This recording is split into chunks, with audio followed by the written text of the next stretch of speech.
Hello and welcome to, what are we up to? Episode 23? No. Are we? I feel like we're up to episode 24. What? This girl is on fire. What an absolute tool, honestly. I love that you all listen to this because you know that I am so funny. No, but I know that you all appreciate it, and it's like, I'm like, Karina, who the hell are you? Who are you? What are you doing here? Like, you have no business being in this space, but here I am. Right now, I am obviously sitting in my lounge room. For those listening at home or wherever you are, I'm sitting in the lounge room. I have made sure today that my microphone is working, that because last week the sound wasn't working. It has literally just been this last week has been a month, which has been cool, and I'm so excited. I'm really proud of myself for what we've gotten through this week, but it feels like it's been a month. We are school holidays, so it's Monday today. Ruben is at daycare. The big kids don't have school because it's school development day today, and I actually am chair of our school board, the primary school, Knowlton Primary School, where our boys have been going. So Austin's year 6 there and Graydon's year 7 at the high school. And we're doing a bullying review today of the bullying policy. So I, of course, will be going to that this morning. And I'm like, I've got to record a podcast. I need to get my gym workout in. I've got to just meal prep some things and, of course, still parent and get these things out. But I've been trying to remind my children that when I'm podcasting or creating content or standing at my desk, and most of the time on my phone, I'm actually working. And I'm like, I said to them the other day jokingly, I'm like, when I'm famous and I'm making money from all of this, don't ask me for anything. You know, like as parents, you're like, don't ask me for anything because I've worked so hard. It's been quite a moment. School holidays I find very, very triggering because I'm overloaded. Honestly, I'm like a wild woman trying to record a podcast while the two big kids are out there. They've got a list of jobs to do, and it's a list because I've stepped out every single thing that they need to do, like go and collect all of the dirty washing, then sort all of the dirty washing, then put a load of washing in the machine, and then collect all the clean washing, sort the clean washing, make Ruben breakfast, make your beds. And so I don't know how well the sound is going to be today because we've got Paw Patrol blaring in the background and you're going to hear the children yelling. But welcome to my life. Like, it could not get any more real and raw than today's episode, I don't think. So last week, I spoke about how I've started this new program with Kitty and my coach, Ash, from New Strength and Win at Life. And I can honestly never say that I have been so compliant with a meal plan in my life until last week. And it was so good that towards the end of the week, my brain was feeling really clear. My energy levels were huge. Like, on average, I'm still so obsessed with my Whoop app. It's so, so amazing. Just having to fill out my journal. I have had every day last week except one day in the green on my Whoop app. Like, that is insane. Graydon, you do it.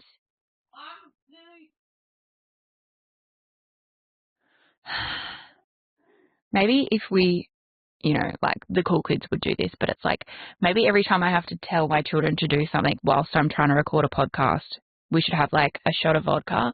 But I wouldn't promote that because, that's not healthy. It's like, maybe it's like a 5-minute timeout for mums that when the parents get home every time I have to. So, okay. So if I was to play this game this morning, it would be every time I have to like yell at my children or remind my children to do something whilst I'm recording the podcast, and every time Ruben yells, I get an additional 5 minutes of mum time. That would be fun. Anyway, so I've literally had every day last week bar one in the green, and on average, my steps have been up. Like yesterday, I did 8,486 steps, and I'm thinking, there's no way, like there is actually no way I did that many steps yesterday. Sunday steps, sending this through to my coach whilst we're podcasting. This is so funny. But it's just, I'm like, I am so proud of me for committing to me. And my steps were up 26% compared to the previous week. So on average, last week I did 7,714 steps a day. What?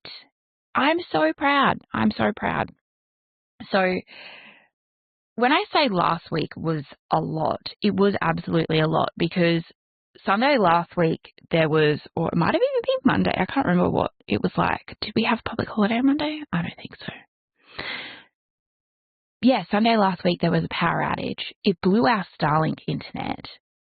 So I haven't had proper internet all week. I didn't record the podcast episode until Monday morning, because normally I've been trying to record it on a Thursday or Friday and it just doesn't seem to happen. And I'm like, okay, let's just get it done Mondays.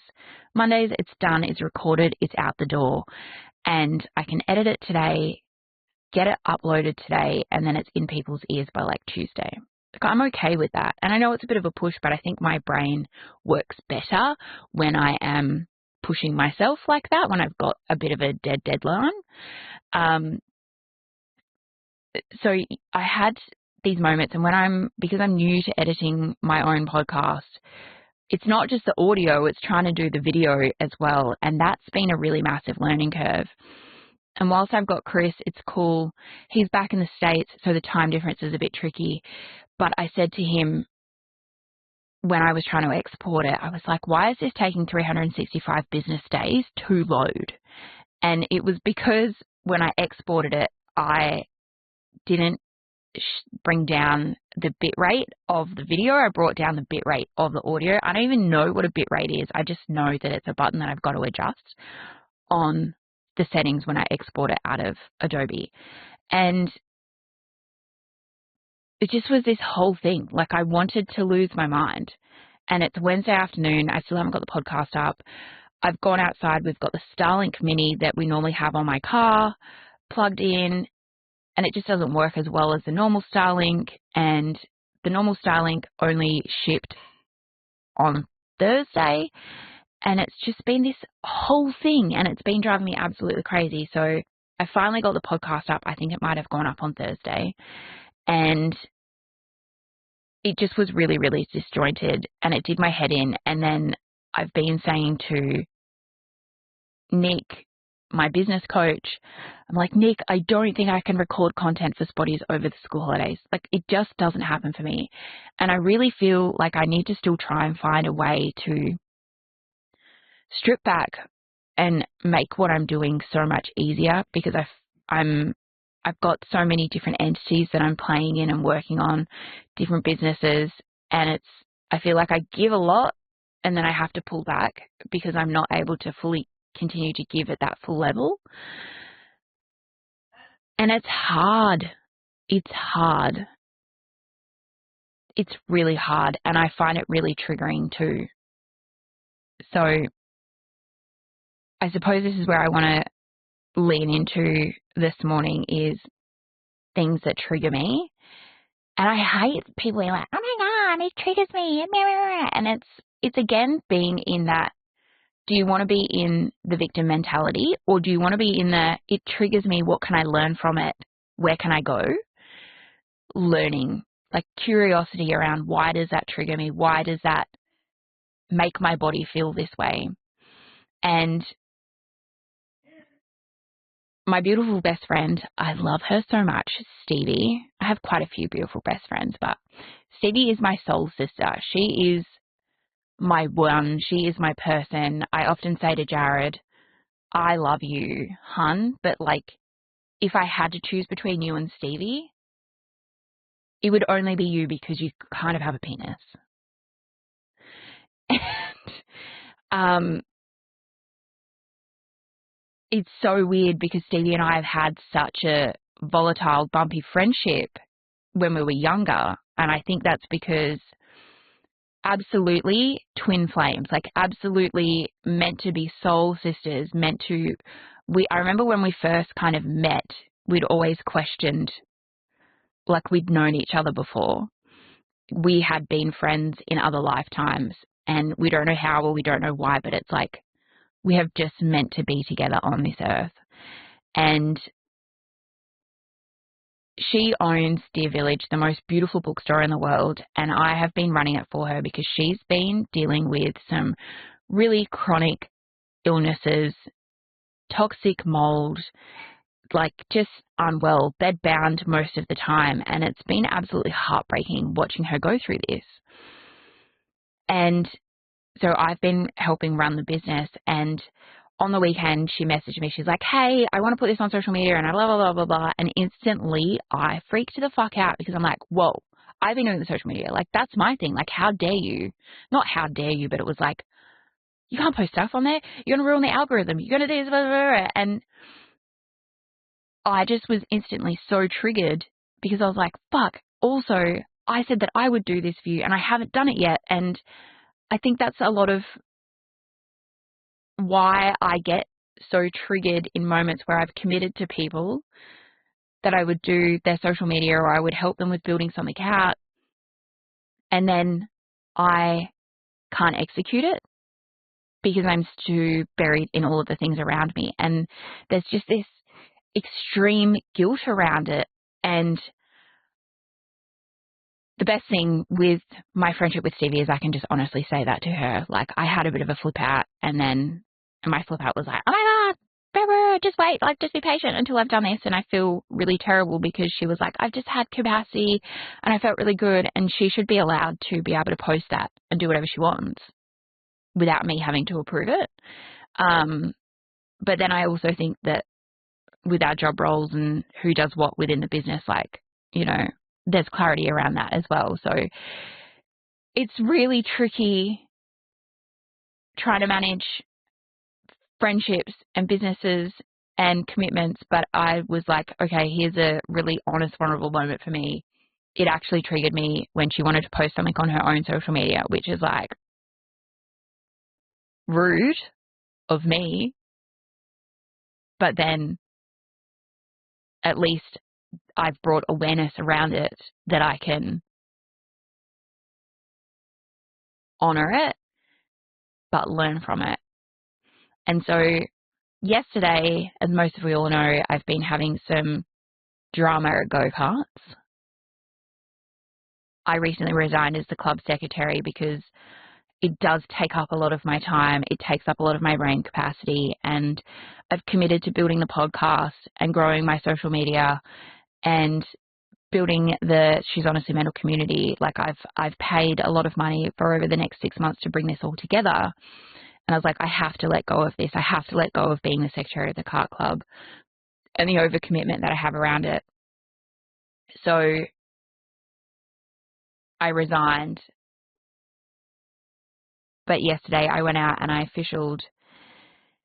And there is stuff around this that I'm not prepared to talk about publicly because of my integrity, but also because I am actually so shit scared that at some certain stage, these people are going to throw it back in my faces. Not particularly people around our local club, but the whole organization is a little bit fucked up. But I wouldn't say it's just karts. I would say there's so many different organizations and different communities and different volunteer places where people put their whole heart and soul into. And people either A, take them for granted, or B, are so busy and wrapped up in their own motivations and their own personal, what are they trying to get out of this, that they can't step back and look at the bigger picture. Like, what is the end goal with what we're trying to do here in this club? Like, what do we want to see? And again, I know I'm so guilty of this. My husband gets so mad at me because when I'm at karts, this version of me comes out that I don't like. And when I got home yesterday, I chucked into my ChatGPT, and because, you know, me and Chat, we've been besties for quite a while. And it knows a lot about me and knows a lot about my brain and what's been going on. And I literally said, why does being at go-karts bring out the worst in me? How do I change? Again, not being the victim. Again, realizing that it triggers me. And then leading with curiosity of how can I change to be able to not be so triggered? Short answer, because karting isn't just karting for you anymore. It becomes a pressure cooker of identity, conflict, responsibility, and unresolved hits. And your nervous system is reacting like it's under threat, not just at a track. Let me break this down properly because there's nothing random about your reaction. What's actually happening under the surface? 1, your nervous system has linked karting to feeling unsafe. You've had public conflict, ongoing tension with the leadership, feeling undermined or attacked, and then also responsibility and visibility as secretary. And I think this is something that is really important, is people that don't realize when you're a volunteer, when you're a part of a club, when you're a part of a board, you are actually legally obliged to make sure that that board or that club is compliant with laws. So most volunteer clubs are bound under the Incorporations Act. And if you are acting with outside the act, you can be found liable. There is fines. There are things that happen to people if you're not following those things. And me being me, the type of person that I am with a really strong sense of justice, then a really strong sense of this rejection sensitivity dysphoria that comes along with ADHD, a really strong sense of purpose. Like, these things are really probably not an ideal situation for me and my body and my brain to be in. So the combination of all of the above, the public conflicts, the ongoing tension, the feeling undermined, attack, the responsibility, visibility as secretary, that combination equals, well, my brain then tags it as the environment is a social threat, a reputational risk, and an emotional danger. So now when I go there, my system's already on edge, it's scanning for danger, and it's ready to defend. This here, my friends, this is complex PTSD. This is, I was in a situation where I was verbally abused, where I have received letters from leadership within the whole of the association, statewide and nationally, questioning my integrity, my purpose, threatening me, yet I still take myself out there. And I think, why? Why am I doing this? And Jared keeps reminding me, it's because my kids love it and my kids are good and it's something for them. And I want to walk away from this situation as someone still with my integrity intact, which I know that it's like once you break a plate and smash it and you try to put it back together, it's never going to be the same. So I know things are never going to be the same, and I have to stop thinking that it's going to continue to be the same as what it's always been, where people look at me and think, oh my God, Karina, she's so good. Like, I know I'm not good, but there is definitely, my brain definitely reacts to that and loves the reward of people being like, oh my God, Karina, you're so amazing. Like, I do love that. Who doesn't love that, right? But it is the recognition and the reward of doing a great job and being a part of it. But I also totally own when I fuck up and make mistakes. And I'm so sorry for those things that I've done. Like, I truly am. But I'm a human, right? And it keeps coming back to this. We all forget that we're human. We forget that we make mistakes. We forget that we become passionate. And, you know, when you have people that are passionate with a purpose and a shared drive for things, it definitely doesn't always bring out the best version of themselves because there's this fire within their belly that just wants to projectile them. Oh.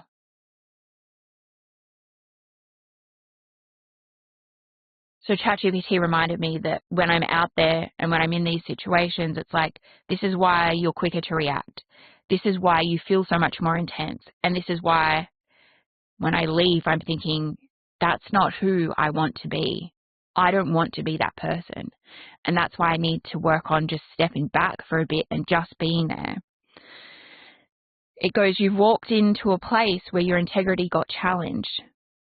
And that's big for someone who holds standards, speaks up, and I take my responsibility seriously. And a lot of people would say, but you take it too seriously. I'm like, yeah, but that's just who I am. Take it or leave it, I suppose. I'm in an environment where I've been shut down, politicized, and possibly gaslit or dismissed. And that creates internal friction with, I know who I am. I know who I am. But I'm not being met that way here. And that tension comes out as anger, frustration, and reactivity. And I don't love it. I hate it so much. I'm still carrying unfinished emotional loops. I didn't just have a bad experience. I had a rupture. There was an AGM where I was abused for doing my own job, and then the aftermath of it. The re-entry where I was asked back, please don't leave, please stay.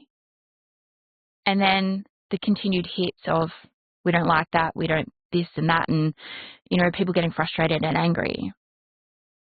And every time my system goes back to, well, this is the place where it happened and it's not safe here.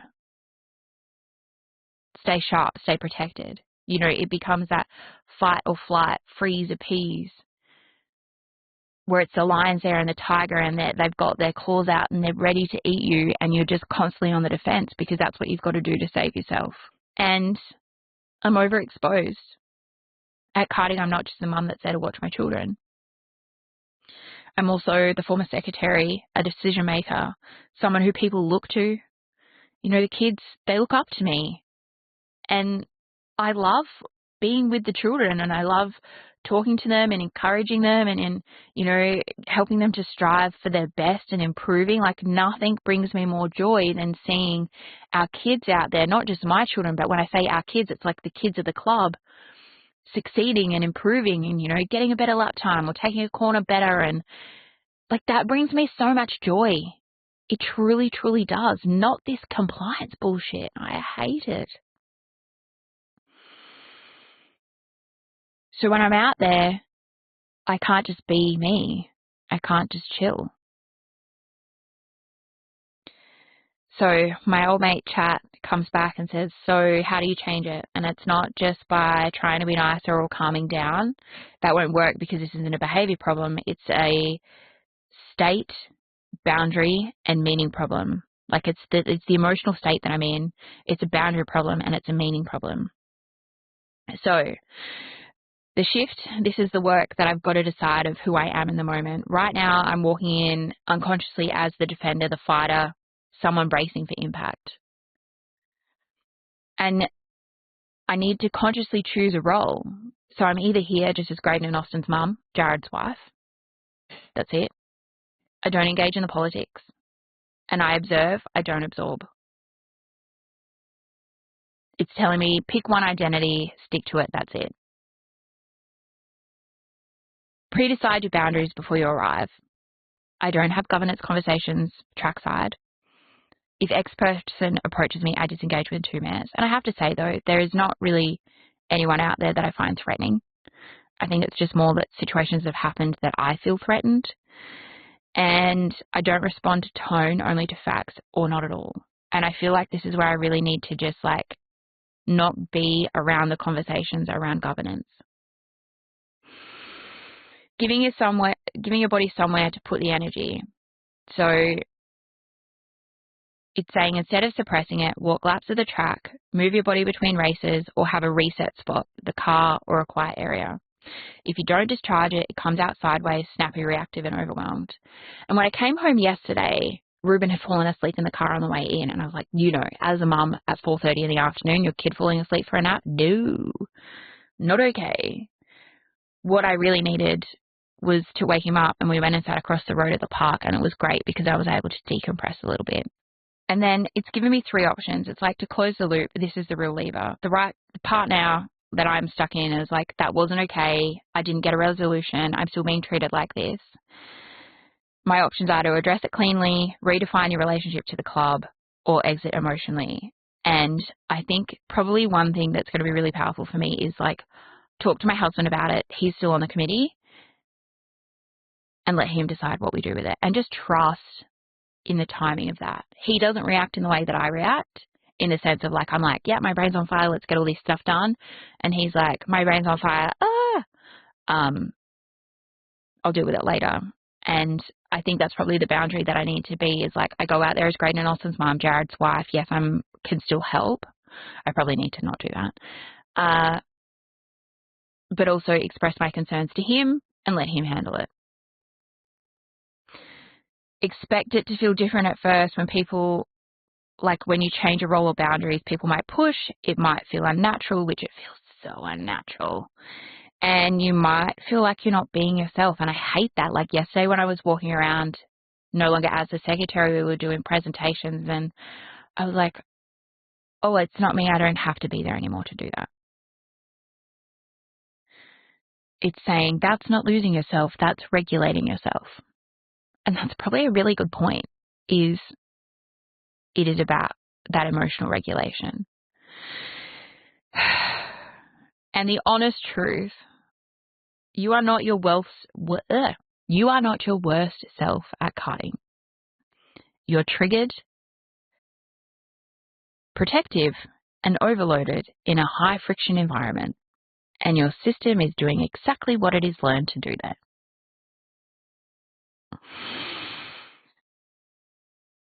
So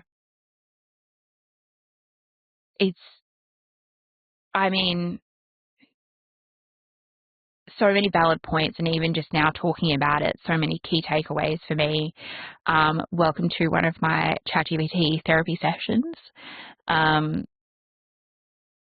where I'm like, I just know that I can voice note into it and be like, hey, I'm rah, rah, rah, rah. And because I've been working with it for so long, it knows so much about me and my body and my family and my brain and the way that it works, that it knows how to respond to be able to like coach me through it. And I love that. So yeah, I'm definitely feeling a lot more calm and sorted around that moment, but it's definitely hard, and it's definitely tricky when you are triggered, and